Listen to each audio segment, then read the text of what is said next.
अस्सलामुअलैकुम दोस्तों, इस वीडियो में आपको खुशामदीद कहते हैं। ब्रेन ट्यूमर एक ऐसी कंडीशन होती है जिसमें हमारे ब्रेन के किसी खास हिस्से के सेल्स अबनॉर्मली ग्रो करके एक्स्ट्रा मैस बना देते हैं। ब्रेन हमारे स्कल के अंदर मौजूद एक कॉम्प्लेक्स ऑर्गन होता है जो हमारी बॉडी की तमाम वॉलेंट्री और इनवॉलेंट्री एक्टिविटीज को कंट्रोल करता है।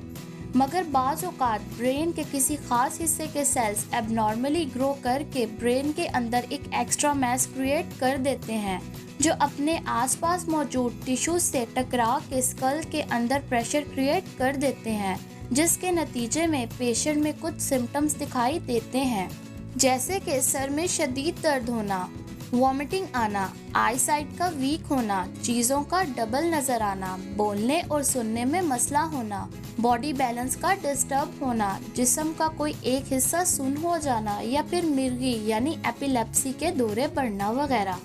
ये तमाम सिम्टम्स ट्यूमर के पेशेंट को इनिशियल स्टेज में अपीयर होते हैं। ट्यूमर या कैंसर सेल्स में मौजूद डीएनए में म्यूटेशन की वजह से होता है। जैसे कि बाज लोग स्ट्रॉन्ग रेडिएशंस वाले एरिया में काम करते हैं जहां पर एक्सरेज और अल्ट्रावायलेट रेडिएशन ज्यादा मिकदार में इनकी बॉडी को हिट कर रही होती हैं, जिसकी वजह से ये रेडिएशंस डीएनए में म्यूटेशन काज कर सकती हैं और इस म्यूटेशन के नतीजे में फिर सेल्स एबनॉर्मली ग्रो करने लगते हैं। इसके अलावा बाज़ लोगों में किसी जेनेटिकली डिफेक्ट की वजह से भी कैंसर या ट्यूमर होने के चांसेस रहते हैं और ये कंडीशन फैमिली में रन करती है। इसके अलावा कोई वायरल या बैक्टीरियल इन्फेक्शन या फिर कोई स्ट्रॉन्ग केमिकल्स भी ट्यूमर्स काज कर सकते हैं। वैसे तो ट्यूमर मेल और फीमेल दोनों में होता है, मगर इसकी ज़्यादा रेशो मेल्स में देखी गई है। इसकी सबसे बड़ी वजह यह है कि मेल ज़्यादातर घर से बाहर निकलकर काम करते हैं जहां पर रेडिएशंस और केमिकल एक्सपोजर ज़्यादा होता है।